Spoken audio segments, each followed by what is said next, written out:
I've taken the stuff that Robert Rafferty has produced, and I'll take some of the material from Robert Rafferty's and plus some of the other stuff. Bobby McLean, which is the son of Robert, hung around the sheriff's office quite a bit, and was able to get some of the stories from Bobby too.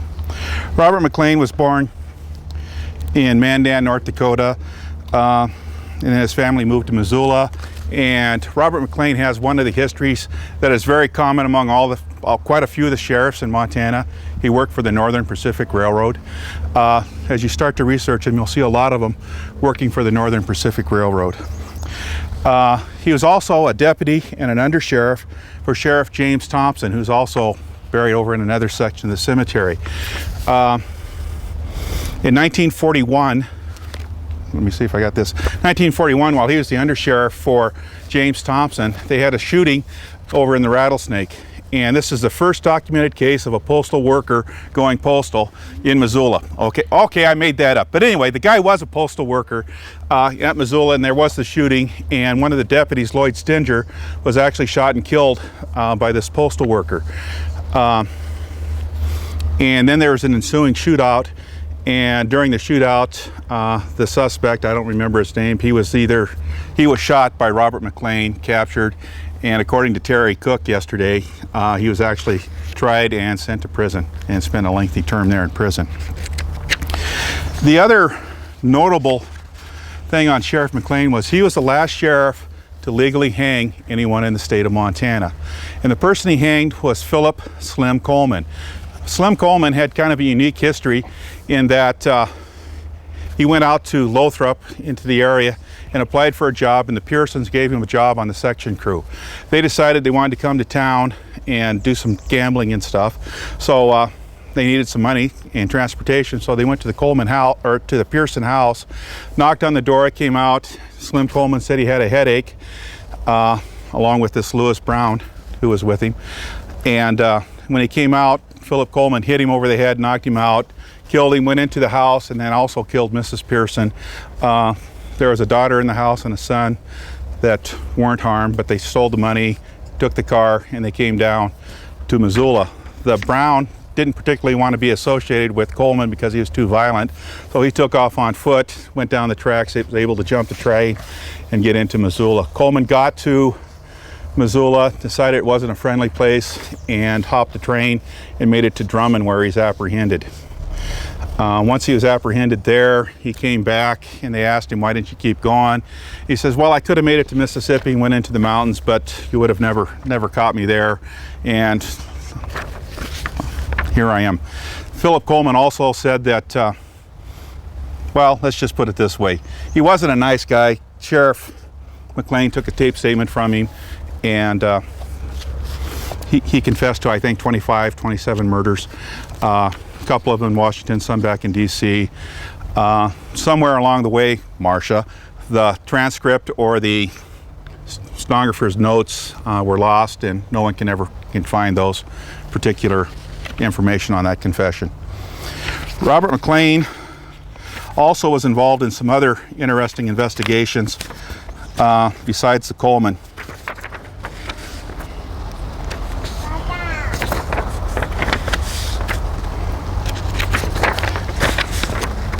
I got to find it. He was written up in the newspaper, or back in the 40s and early 50s, they had the detective magazines, and those were the big thrill. And Sheriff McLean had several stories within that. One was a bank robbery which occurred down in Victor, and the people came back up into Missoula. They were Missoula residents that drove down to Victor in Ravalli County, committed the robbery, and came back, which is a common problem we're still having. Criminals travel. They don't respect the state or county boundary lines. The gallows that was used to hang Philip Slim Coleman was specially built for that execution only. They built it at the old Missoula County Jail, which is roughly where the parking lot is now at the courthouse. It was a brick building. When it was built in 1889, I believe, it cost $18,900. and that's where the execution came. They built it over the stairs, and then he was hung. There was going to be an execution in Toole County. The gallows were transferred over to Toole County. That guy got off, or he didn't get off. He got a reprieve and a long prison term, and then he came back. The gallows were shipped back, and they ended up in the county fairgrounds for a long time, and they don't know how they got there or who put them there, but that's where they found them, and now the gallows are the property of the Historical Society. If you want to see them, I don't know how you're going to do it. In the book here that was produced, they mentioned that the gallows that were found at the fairgrounds were the gallows that Sheriff Sam Houston used, and that was the one that was used to hang 4 Indians at one time. I haven't seen the gallows, so I don't know which one they are. It's either one of them. I don't know which one for sure. Any questions on Sheriff McLean? Let's move on to Mr. Cole.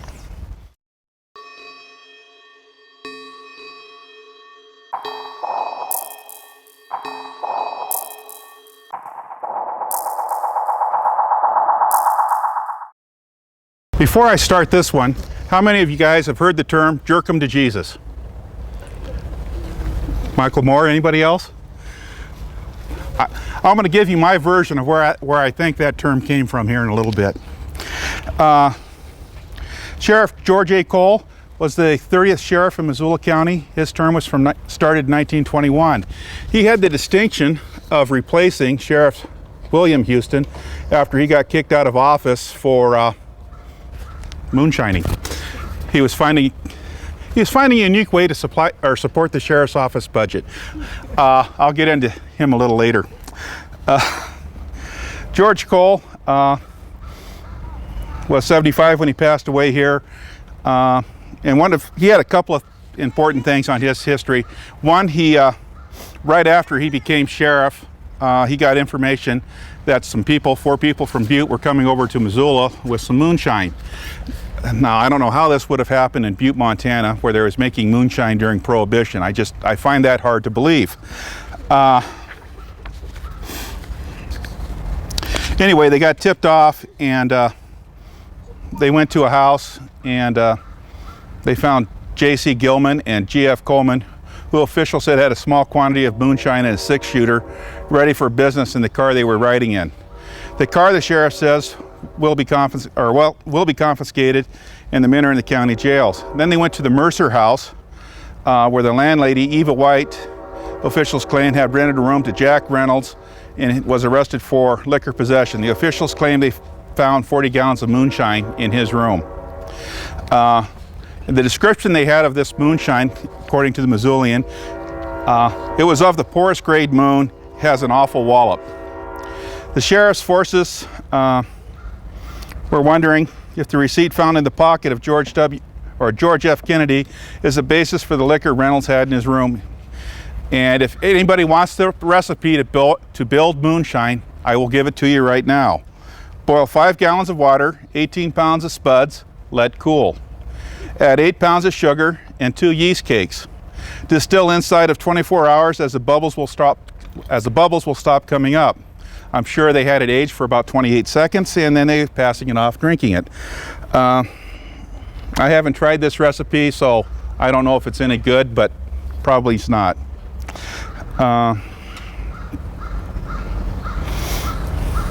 Shortly after George Cole became sheriff, he was also involved in the arrest of a Serbian by the name of Joe Vukovic. Joe Vukovic was quite the ladies' man. He traveled around the area. He was down in Darby, Montana, where he had several women, and he was abusing them and beating them up, and the people in Darby, Montana actually evicted him from town. He came back up to Missoula. He was still a womanizer, still involved in abuse, and he was well known to the local law enforcement.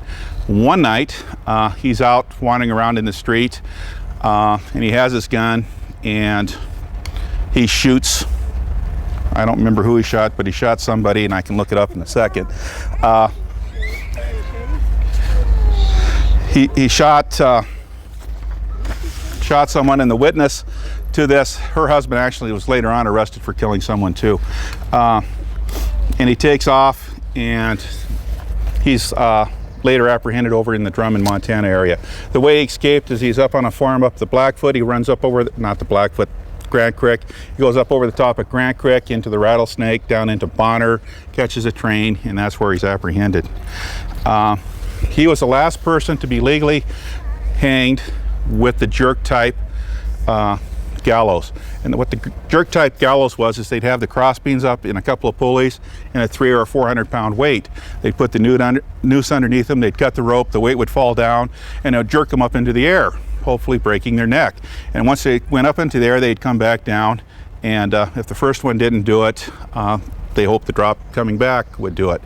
According to the coroner's inquest on this one, Joe Vukovich was strangled to death.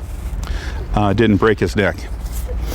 And that was kind of a rarity because the jerk type system, most of them did have the clean break on the neck.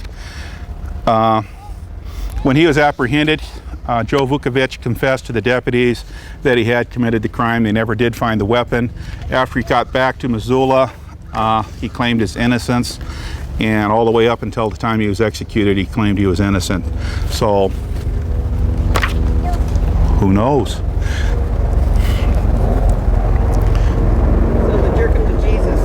Jerk him to Jesus came from this jerk type gallows. When they dropped the weight, they jerked, he would die, and they'd be jerking him to Jesus.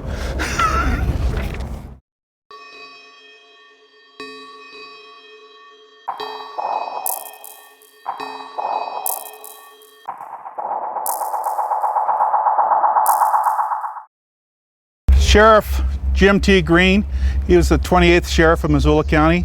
Had terms in 1916, 1918, and 1922. You notice that the election periods in these early years are all 2 years apart. Now they run 4 years. So there's obviously a little bit of a split term, or something happened here. His campaign slogan for sheriff was Democratic nominee for sheriff, a clean, straight fellow, as in Sheriff J.T. Green. Undersheriff was A.E. Higgins. He had deputy sheriffs H.R. Clements, G.R. Duncan, W.B. Coffey, and John Anderson. His wife's maiden name was Tillman. They had no children, had relatives in the Bitterroot, and some of the Tillmans in the area may be able to supply some more information if you can find them. Mr. Green was in business with Mr. Ellinghaus at the Old Star Garage, which is now Jekyll's and Hyde. I don't remember where that is, used to be. Anybody old enough in Missoula to remember where the old Jekyll and Hyde used to be? Front Street. I'm thinking it's where, what's the bar right there? It's by the shop, just across the yeah, okay. They ran a livery business out of that, and the livery business went kind of downhill because the automobile came into the invention. They didn't need the horses or anything else. He also worked at a tie mill for the Milwaukee Railroad. Here's another spot with the Milwaukee Railroad. The other, he also worked a lot of logging industry and stuff. He was up in Taft, Montana, Spokane District, and they list him as being where he drove oxen for lumber teams. Now, the guys driving the ox teams, they were bull whackers, and according to the stories I've heard on the bull whackers, they had a colorful way of handling things. They'd have the whip and chew tobacco, and they'd have a real colorful language to entice the oxen to move forward. I wasn't alive in that era, so I don't know if they had the colorful language or not. He is well liked in Missoula. He was elected sheriff, served continuously through 1920, was out for a term, and then he served that last term. He was also employed by the Forest Service. One of the more interesting things that happened during his term was the Missoula County Jail, the one that was in the parking lot, which was the brick structure that was built in about 1889 for $18,900. It wasn't a very well built jail. It must have been a low bid contract thing or something. Because yes, that was my sarcastic remark. Because what happened is the inmates, 19 inmates, were able to break through the floor, and they were tunneling out of the jail. They got through the jail, underneath the jail, and they were just about 5 to 15 minutes away from getting into the sewer pipes, and then they'd have a free escape when they were discovered. There was a blind spot in the jail that they was able to get behind. They used boards in their hands to dig this tunnel to get out of the jail. So when they brought that up to the county commissioners, they thought it was important that they fix the jail. Another thing that they had listed within this era is the jail. When it was built, it had four pods that would hold 8 prisoners for a total of 32 prisoners. They frequently mentioned that they had between 40 and 105 prisoners in the jail. So overcrowding, even back in the 1800s and 1900s, was an issue.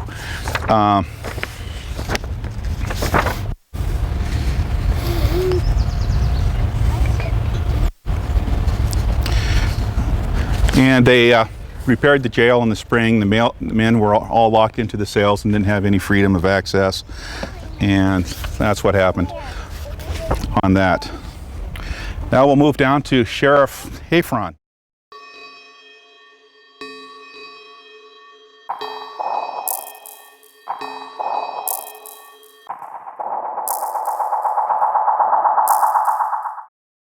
This is the only sheriff in the cemetery of the 14 that does not have a marked headstone.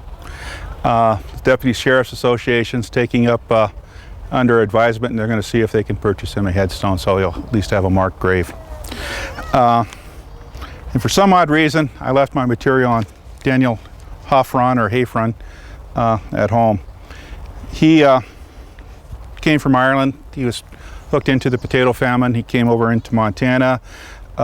He was with the Northern Pacific Railroad. We've heard this term in Milwaukee, Northern Pacific, all along here. It seemed to bring the people into Montana.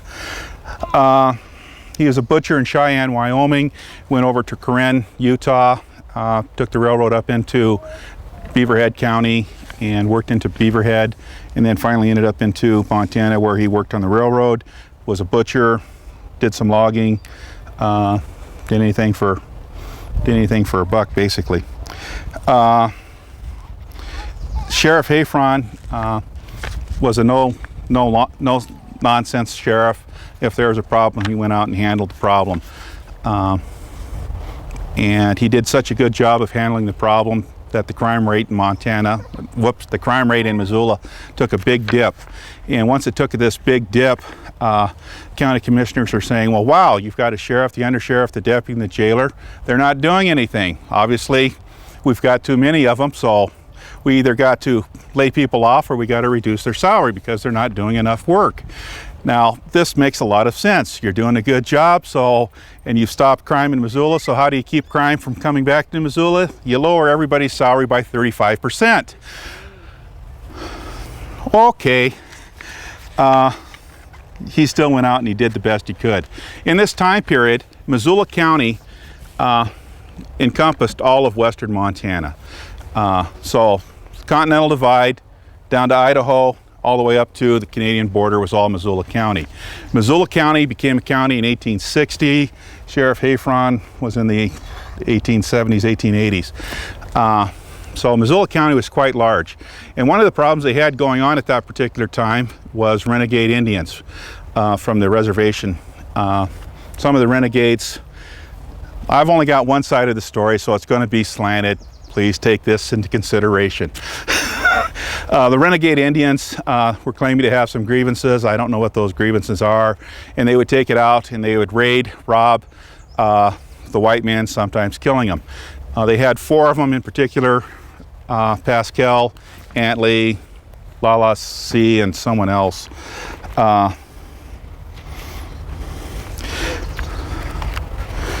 It's the one on Sheriff Houston's anyway, when you get Pierre Paul.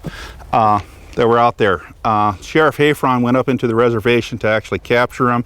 When he went to capture them, he found a large group of Indians. One of the group of Indians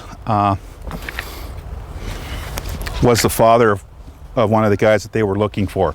When he went to capture him, this chief or Indian decided that he wasn't going to turn in his son, and he pulled a gun, and there was a shootout that ensued, and Sheriff Heffron killed this guy. And the investigation, according to this book, says that this guy was also involved in the killing of several of the Indians, or several of the white folks up there.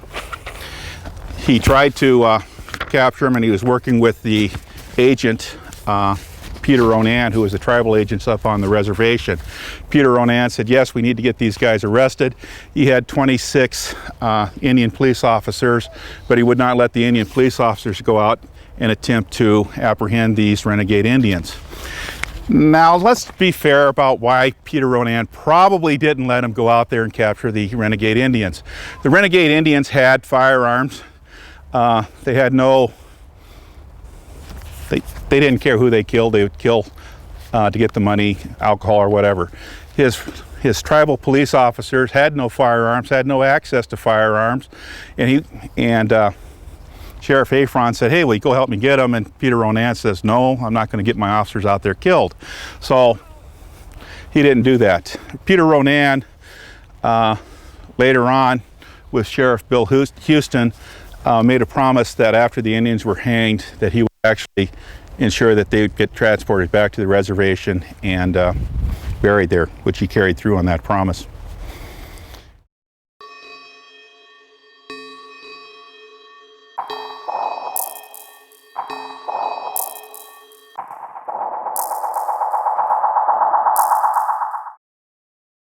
Sheriff Houston was elected into the office in 1890. My other group learned that Sheriff Heffron was involved in trying to track down 4 Indians, renegade Indians who committed multiple murders here in Missoula County. Missoula County at that time was everything in western Montana. It went from the Continental Divide to Idaho, followed the Idaho border up all the way up to Canada. That was Missoula County in 1890s. Renegade Indians came in, and they had grievances with the white settlers, and they would go in and raid them and kill them. Sometimes they had 3 and 4 at a time. Sometimes they killed 2. There were 4 Indians: Lala C, Pierre Paul, Antley, and who am I forgetting? Pascal.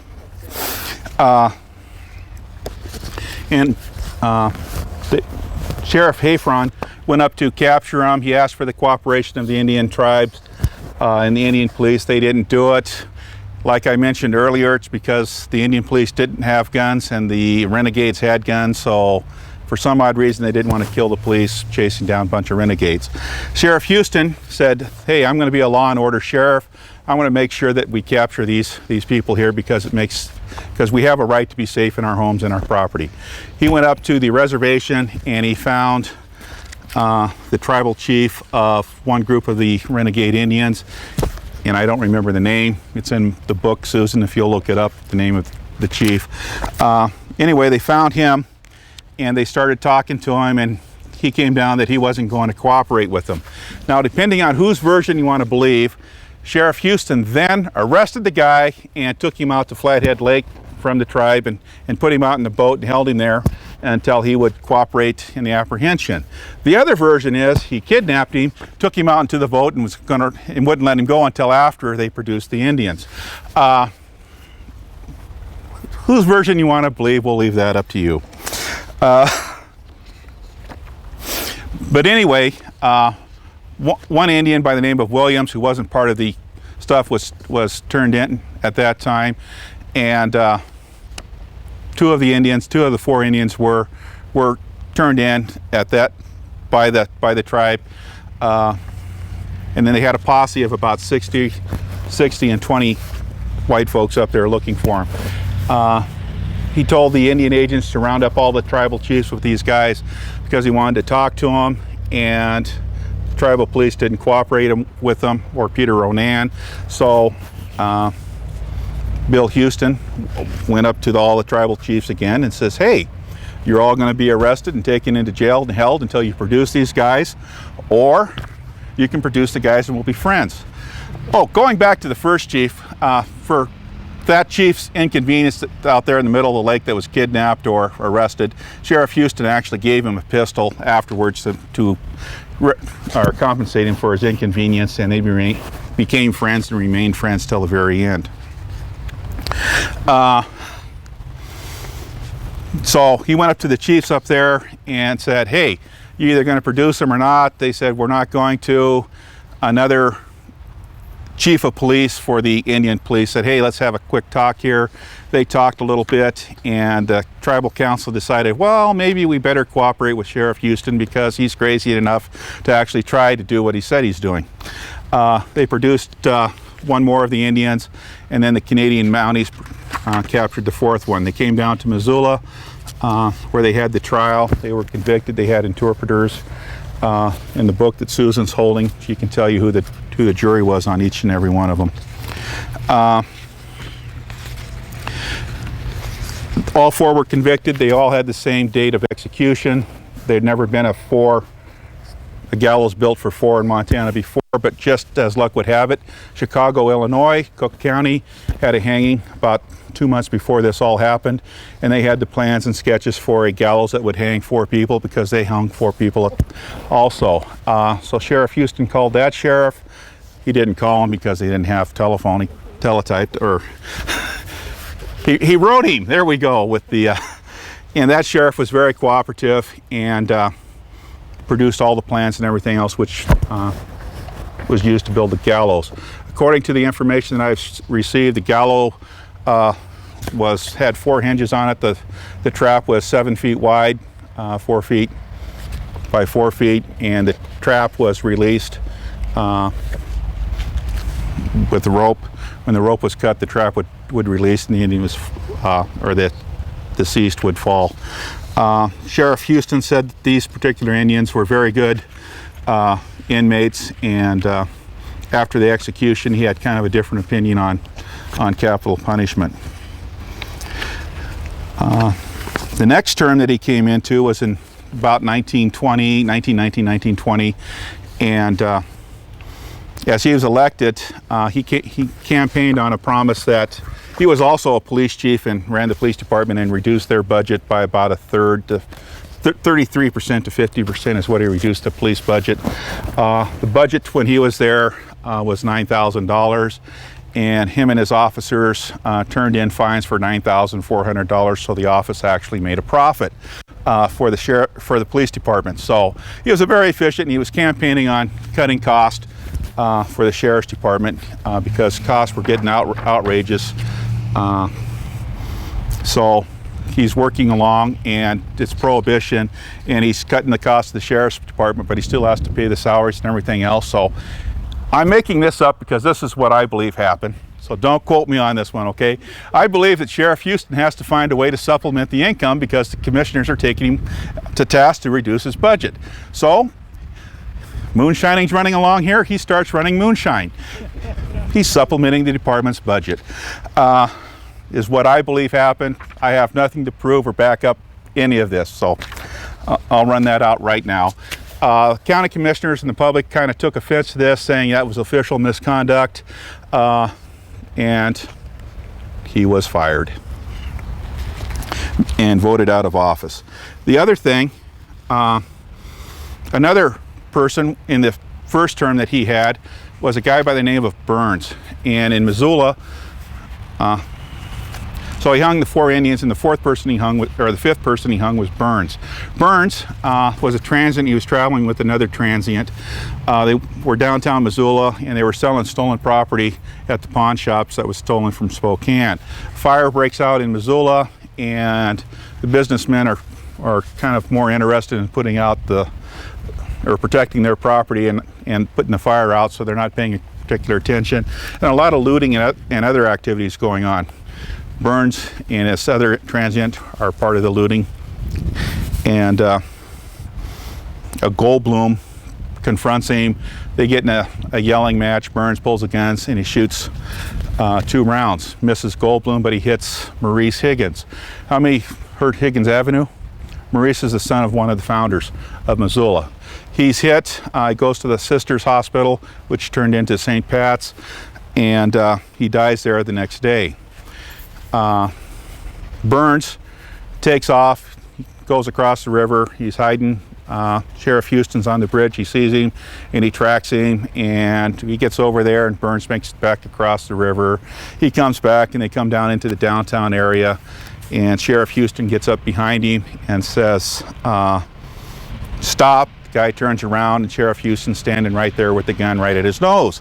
Burns decided not to resist any further. He went to jail.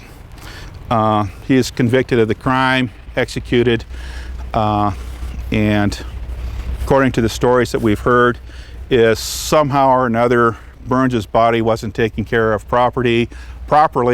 The sheriff got him buried. They might have had grave diggers, or he might have been to display at the funeral home. Anyway, someone came out there and skinned him, and according to the story, turned his hide into shoes. And that's in a Missoulian article, and it's also in the book that Susan has. So there's also stories in Texas where they actually have pictures of the books and stuff where outlaws were skinned and tanned, and so I think it's kind of believable that it happened. A few days before Sheriff Houston died, April 15th, 1937, he told an old friend, I made the greatest cleanup. Well, before I read this, I'm going to back up one more. Sheriff Houston also traveled up through Cheyenne and worked on the stagecoach, and Wild Bill Hickok actually got him the job on the stagecoach running, go from Cheyenne up into Deadwood and stuff like that. Bill Houston made the claim and boasted that he actually pistol whipped Wild Bill Hickok. So he was pretty good there. And just before his death, this is the claim that Houston made. I made the greatest cleanup in the West has ever had. I hanged 5 men, shot 1 in the street, and sent more than 100 men over the road to the penitentiary for different crimes. Sheriff Bill Houston, probably one of our most colorful sheriffs. Any questions on Bill or any of the others? That's it. Very nice.